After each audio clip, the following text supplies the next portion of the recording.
This is Lee with 82 Game of 12. We're here on YouTube channel Sons of Liberty 75, and this will be, I believe it's video 9 of the playthrough of April's Harvest and Shiloh the First Day. Doing a little comparison between the two, and the best way I think to do that is side by side, trying to play similar scenarios if you're not doing the all-out battle. Now this is a way that I can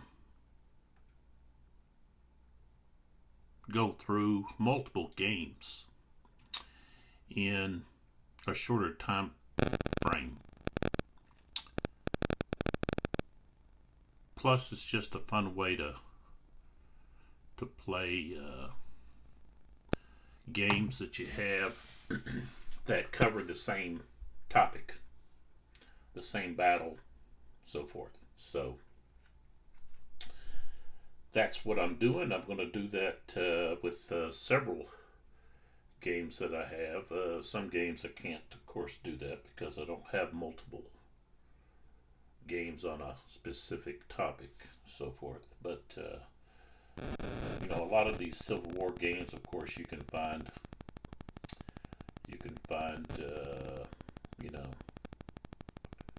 where you've got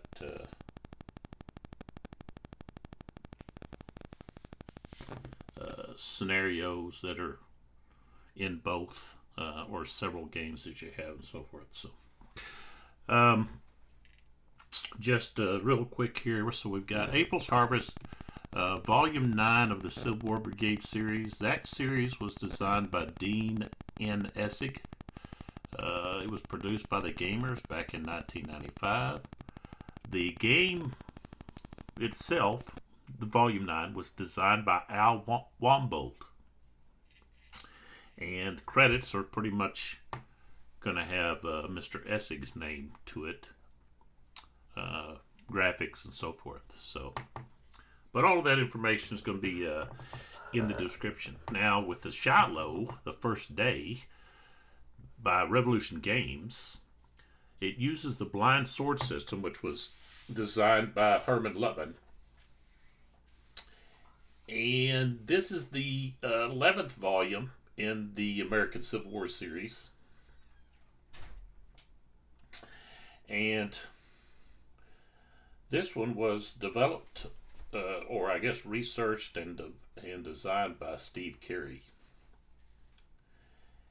And of course we've got many other people involved. Edmund, Hudson did the maps. Charles Kibler did the counters. Mark Mahaffey did the box art. You have Roger Miller, developer, rules and charts, layout, Richard Handewith, exclusive rules, editing, Steve Campbell, and Julie Dawn Feind. And then a special thanks to Donald Vick and Dick Whitaker. So, all of that, though, I place in the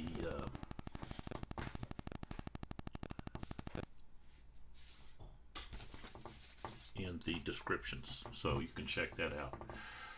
So we are starting the 2:30 turn of the scenario Hornet's Nest for both of these games. And the Shiloh the First Day, the last turn is 3:30. However, with the April's Harvest, this scenario goes until 6:30. Now,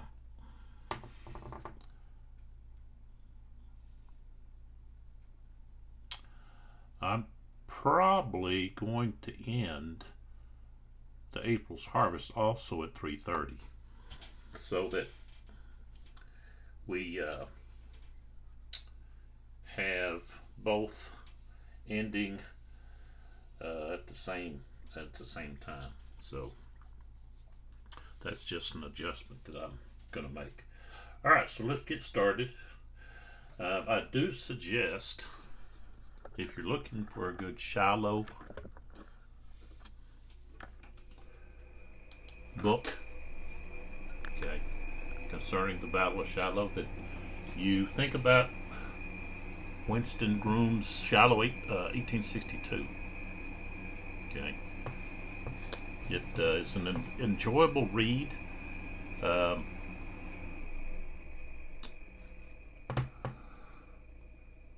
I actually purchased mine at Books a Million, and I have that membership, so I'm able to get things a little cheaper. But it's priced $17.95. Might be able to find it used cheaper than that. Online, you might find it cheaper, but it's just chock full of little antecedents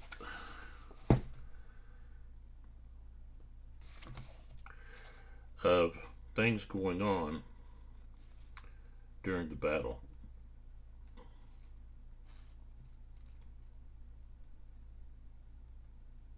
So, all right, so let's get started. We've got let's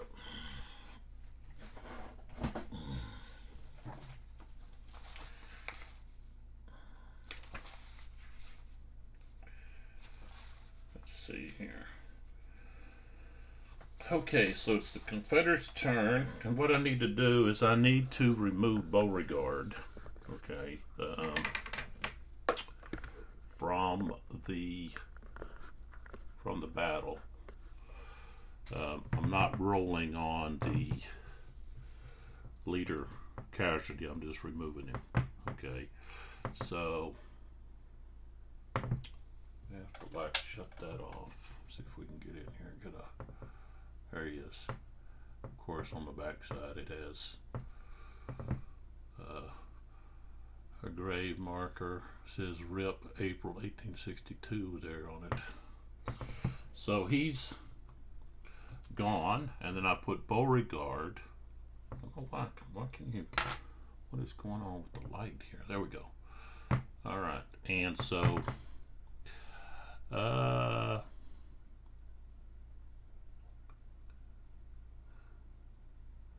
where is the Army headquarters at? Maybe that's back here where Bragg's at. No. Huh.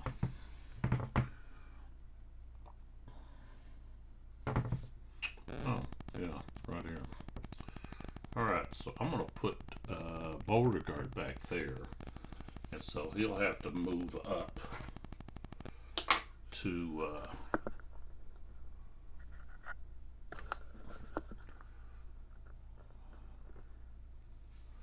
assist. So now Beauregard was commanding units, but he was on the left flank, I believe. I did come across, where was that at?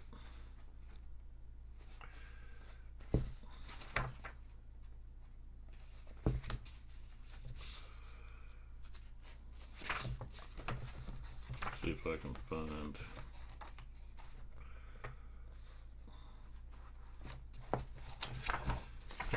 where that talking about. This was at like 10 o'clock.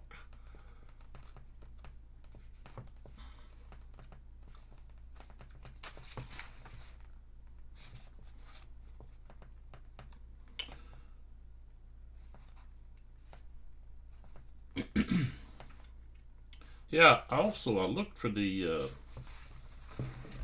for that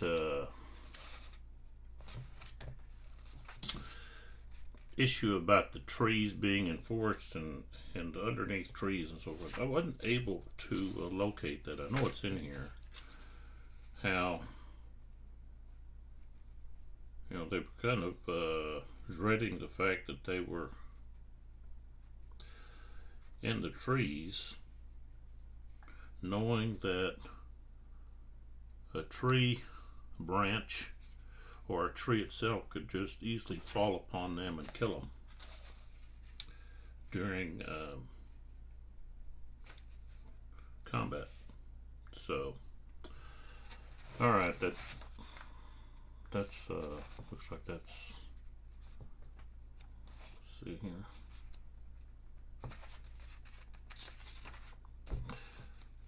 That I had talked about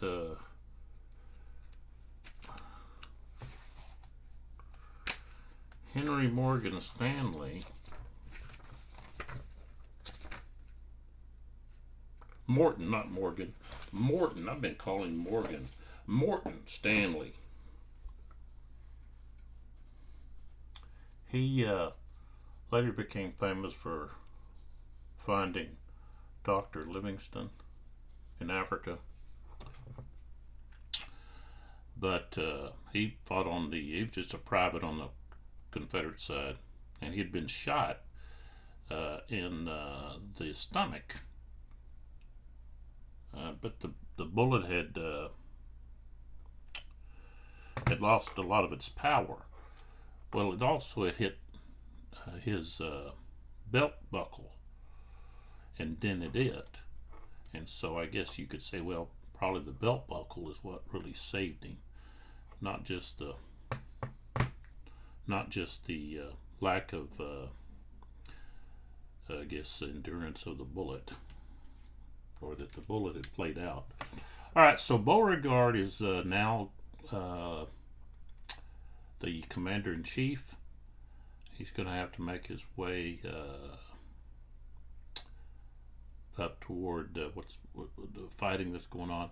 Now, unlike Johnson, he stayed in the rear and did his commanding from there. He wasn't one to get up in the front lines like Stonewall Jackson and many other Confederate leaders. Okay. Lee commanded from the rear. All right, so straggler-wise, pretty much any of these Confederate units that don't have, a leader with them, okay, are going to get these straggler markers, because why not? I mean,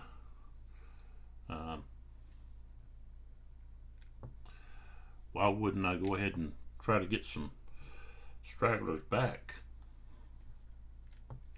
from all of these guys? And even Jackson, that I look down here, even Jackson there. So that's what we got. So we did the straggler phase. Okay, now we go into the movement phase, which means now we're rolling for movement. And of course this unit here, Bloodlust unit, see, I could get another, where is, oh, there he is. Let's see, where's the straggler recovery? There's one. You just don't get very many markers in this game. Overall markers. Either that or my box is missing some. Alright, so we have Ruggles. Let's try to move him. Activate him anyways. Okay, so we have Ruggles. Of course, I rolled a 6. So normally you wouldn't be able to move, but I changed that where they can at least move half. So that's what they're going to be doing, is they can move half, and then so basically they're not going to really be able to move far, but they can move further than what they were moving before. So so we advance to there. Okay, and then there, and that's it. Okay. Then we move up here to where Hardy's at. Try to get Hardy to move or activate, and he does. Okay, so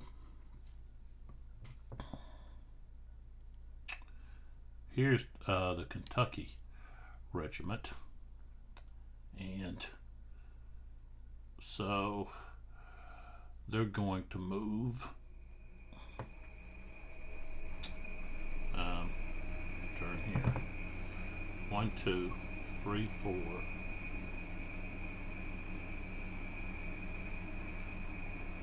5, 6. And Hardy better stay with him. Okay. We go to Hindman. Got a 4, so that's going to be a limited move. Okay. That's this artillery, which will be able, let's see how many we got here. 3 and what? 5. Oh, okay. So this one here, we're going to move up, and it can move on this trail, but it only gets, what I say, half of its movement. 1.5, 1. Let's see, so half, 1, 1.5. And then it's going to move here with these guys in column.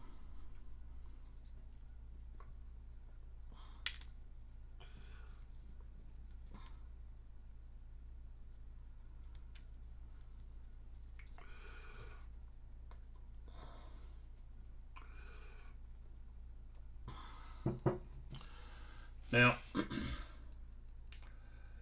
another thing is, okay, if you go by the rules, then a unit can't move. It can fire. I don't think it even allows them to like change formation. See, maybe it does. Let's see here. Let's see what it says. Of course, I didn't roll for the random event. Okay, I got a 2, so nothing happened. All right. So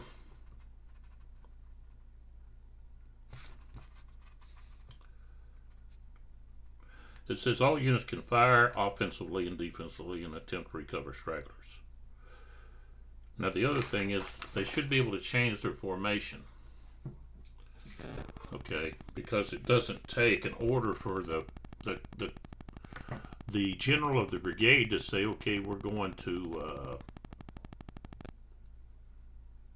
go back into battle line, especially when you've been fired on a few times. So they changed the battle line. They're actually bloodlust. So I guess they would actually move on their own. Let me look at the bloodlust. They might actually move on their own.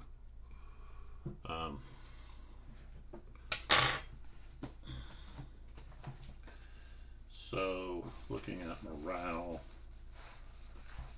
let's see what it says here.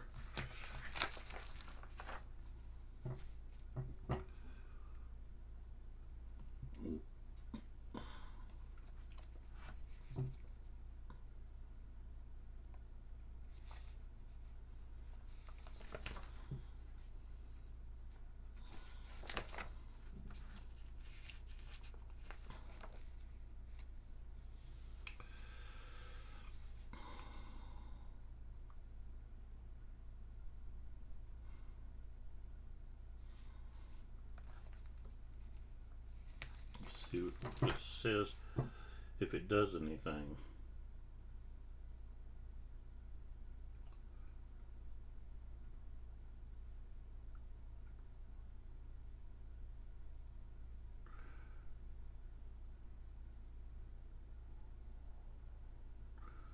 Well, I don't see that it's actually saying that they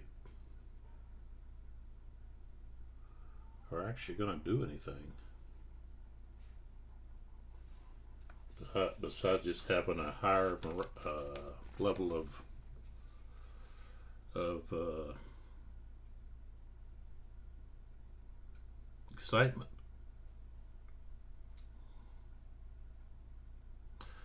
I thought at one time, I thought Bloodlust they had to like, it was like they had to move toward the enemy. But I don't see that in here.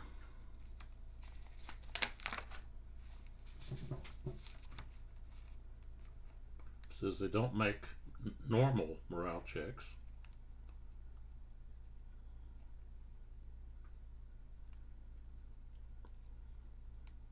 It does give them,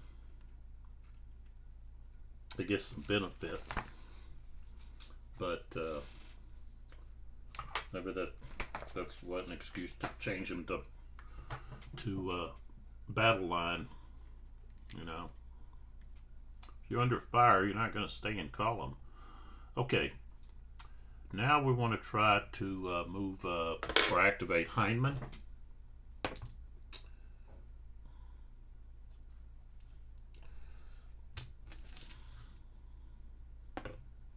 Yeah, I rolled a 1, so he gets full activation. And let's see who he's with. Oh, more art. Oh, let's see. Oh, okay. I had already rolled for him. It's this other artillery piece here. Let's see. So we got half. 1, and then let's see.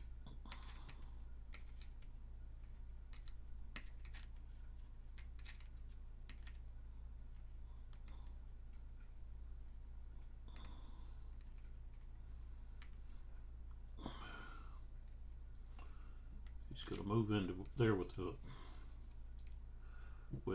Hardy.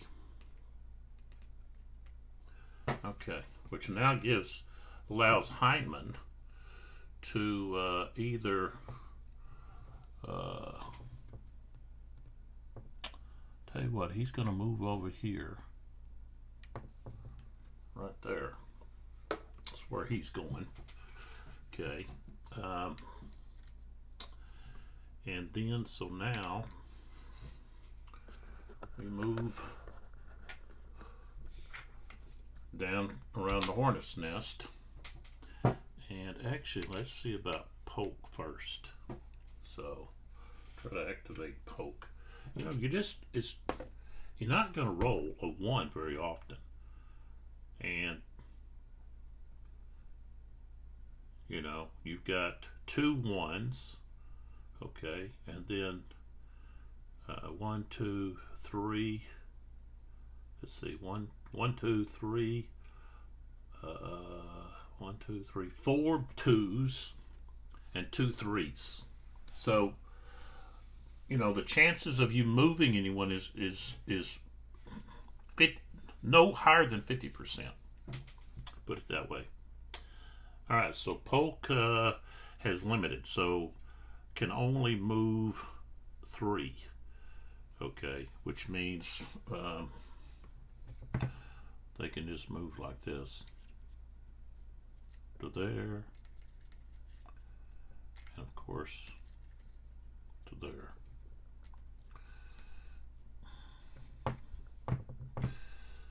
Slow moving, and that's with that change of the rule.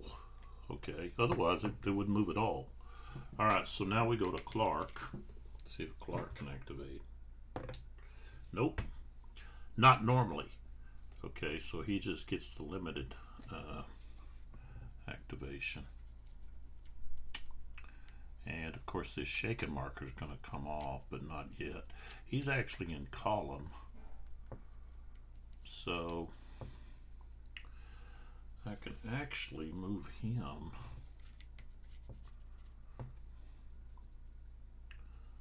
Okay, so he can go here, that's 1, and then let's see, 1.5, 2, okay, right there, 2, and then change over back to line, battle line. That's where he'll be, right there.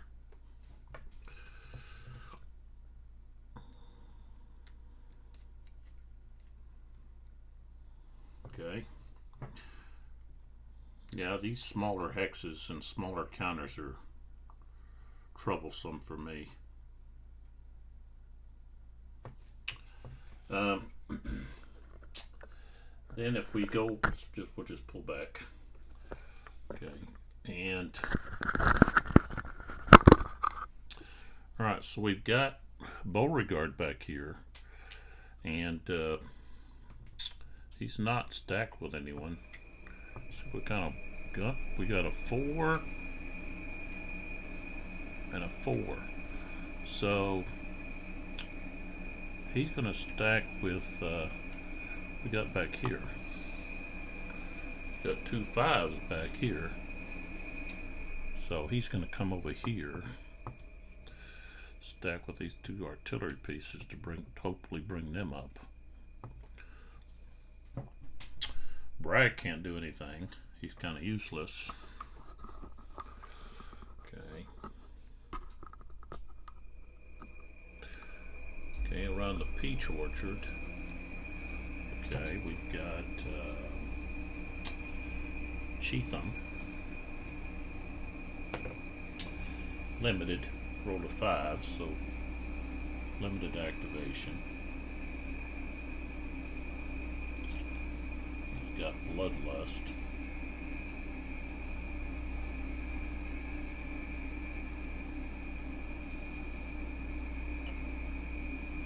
He can just move to there. That's it. Okay, then we have, let's go with Breckenridge. 50% chance. Yeah, I rolled a 3. Okay, so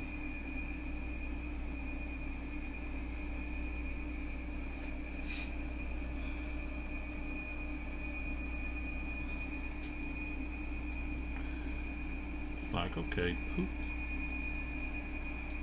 who is that for?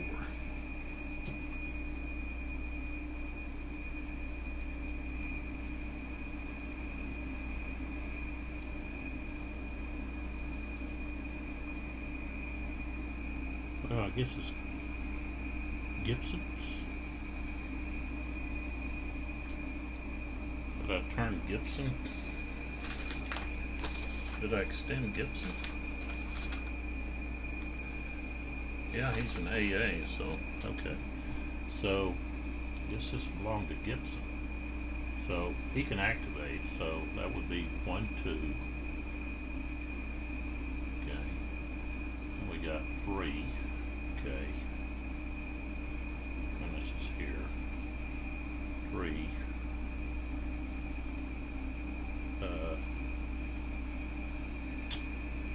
And then this would be 4, 5. Right there. I'm going to keep Breckenridge right there with him. Now, thing is, right there, they're in danger of the artillery that's been placed along here. But that's the way it is. Okay. So now we let's pull back a little bit. Okay, so now we have Winters right here. Can he activate fully? No. Alright, so can act fully, so we're going to change the column. That's 1. So then we go 1.5, 2, 2.5, and then 3.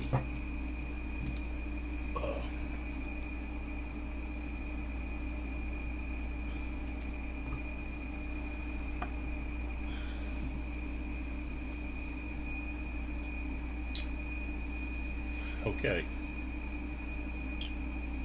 And they don't have any artillery, the Confederates, but it now goes to the defensive fire. And let's see here if we have any targets. This unit, what is this unit? Were they coming up? Oh yeah, there's the guns. Okay, so we got a strength of 3. and they've got clear line of sight to right here. Okay. That's a bloodlust unit. Okay. So strength of 3.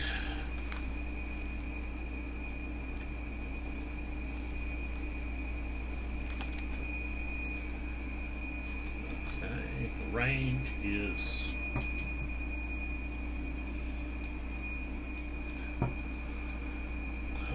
let's see, range is 1, 2, 3, 4, 5. 5. Strength of 3, so that's half.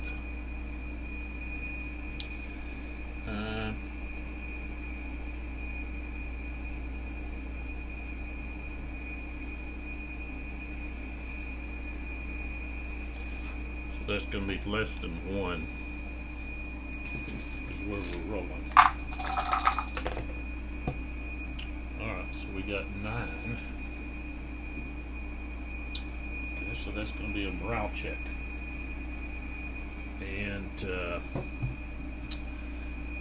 is that Anderson? Anderson has a C, but of course they're bloodlust. I've got bloodlust.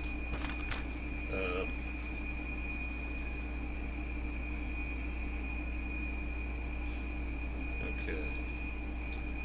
I rolled a 66, so that's going to be disorganized back to straggle 1.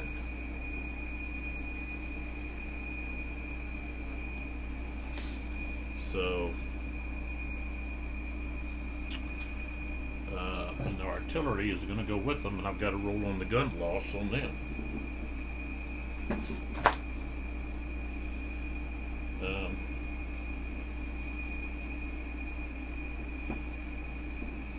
Okay, no gun loss points. So instead of being well, I guess you're on the rolling on the bloodlust thing, so yeah. So the bloodlust is gone.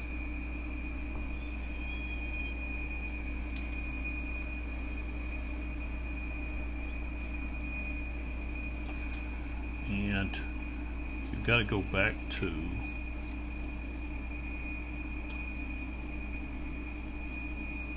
you don't get to do any straggler recovery now, and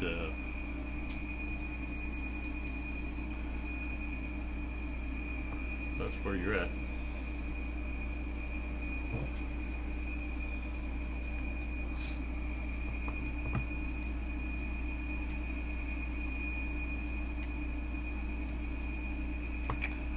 All right. Let's see here. Yeah, I've got these guys here up on this higher level.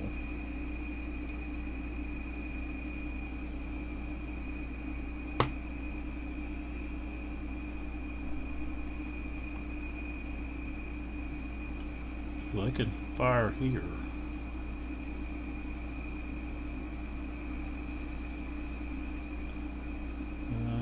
Not there though. Okay. So here, firing here. That's a range of 1, 2, 3. Strength of 4.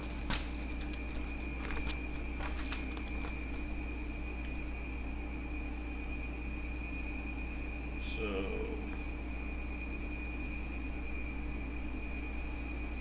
okay, so firing with a strength of 2.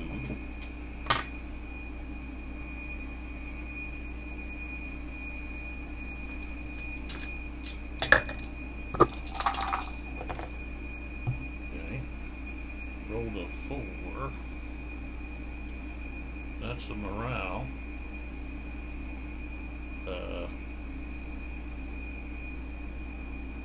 Morale check. And got a 63.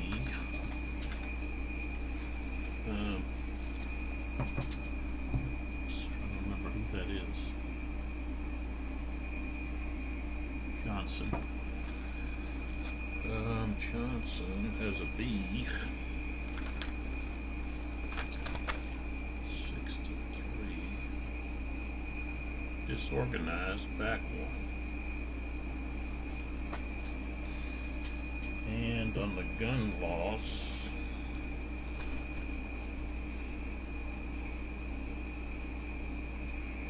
they lose one. Well, there's not. They don't have any guns. So 63 disorganized and back one. Okay. So it's just that this here has to back up one, and it's disorganized. Okay.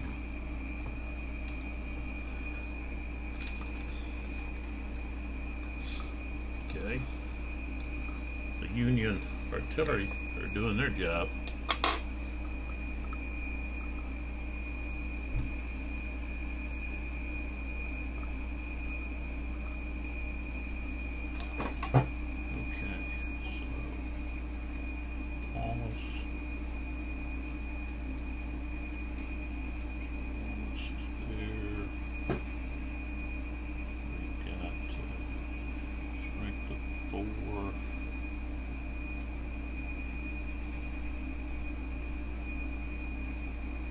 Those guys. Now, the thing is, those two artillery that you can see, okay, they're right here, okay, that's a darker shade than this, which means this is a higher level. This is actually like level 4, this is level 3, okay. So they can fire over these trees here to hit these any of these targets here, okay, that they wanted to choose, or they could fire here, or here, okay, so forth.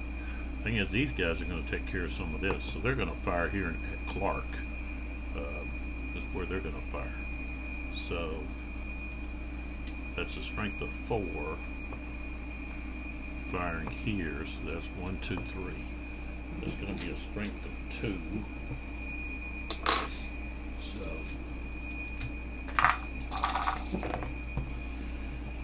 okay, we got let's see, strength of 2 with a 6. That's a morale hit.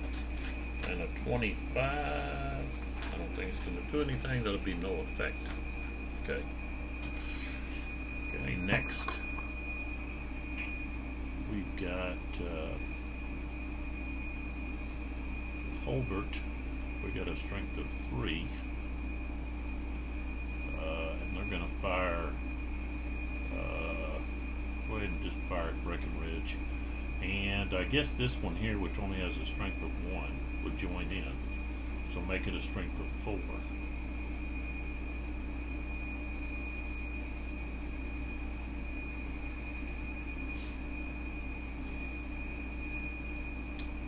Okay. And the range, 1, 2, 3, 4. No, it's here, not Holder. So strength, that's a range of 3, strength of 4.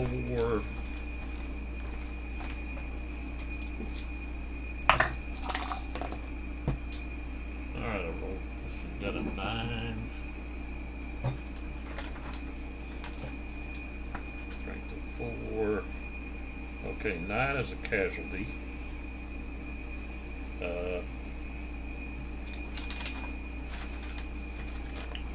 Pretty sure that's let's see.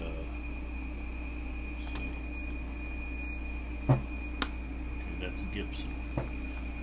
Okay, so Gibson takes a permanent loss.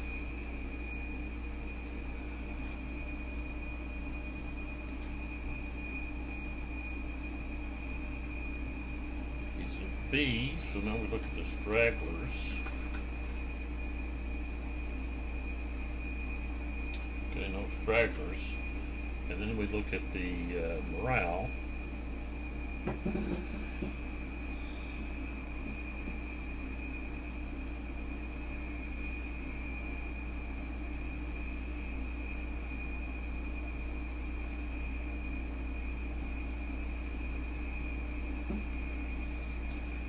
Stack with a leader.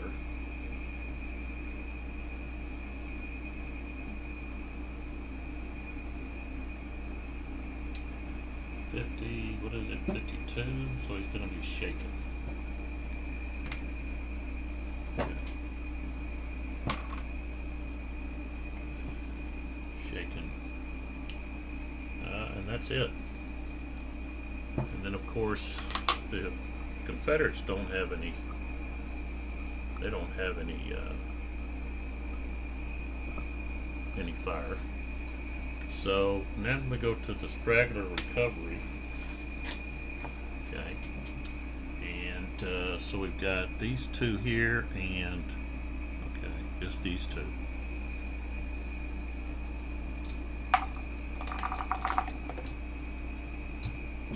Two and a 6. Okay, so Pond gets to recover 2 stragglers.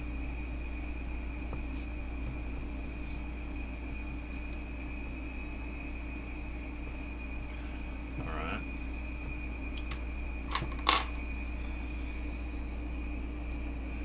While I'm at it, I'm going to go ahead and remove the, or not remove, but alter the shaken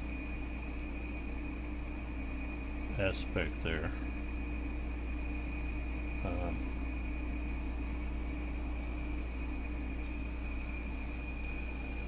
Okay.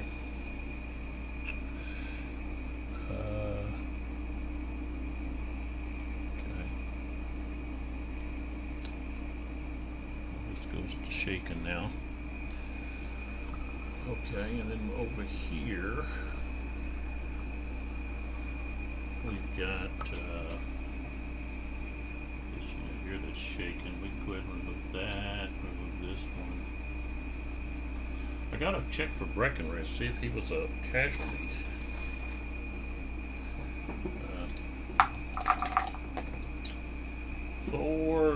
No effect. Okay. Alright, so we've got straggler, straggler, straggler, straggler, straggler. That's 5.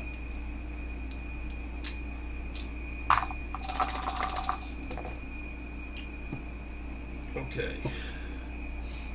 So I rolled a 3 with this one. That's wood. Wood has a B. Morale. So he gets 1 straggler removed. Okay. Next,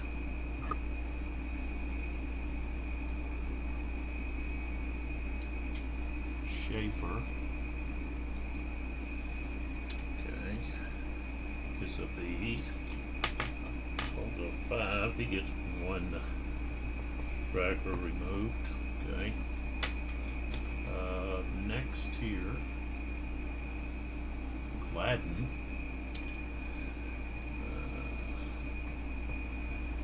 Okay, he's a B.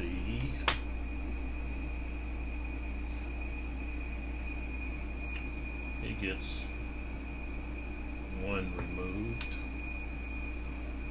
These guys are B's and they both get 1 removed. Jackson, I know, was a B. And is it Withers?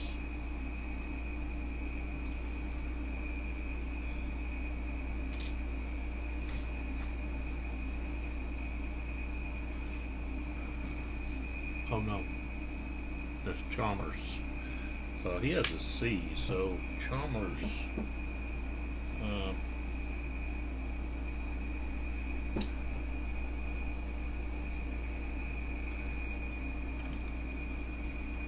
Chalmers doesn't, but Jackson does.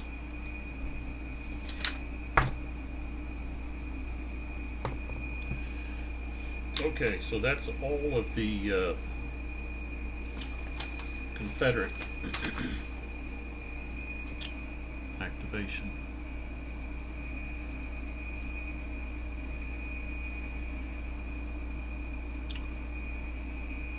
My fingers are really too big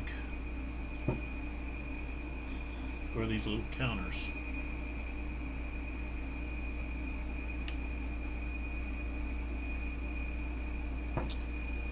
So next we would go to the Union turn, but I've got to stop here for a second. So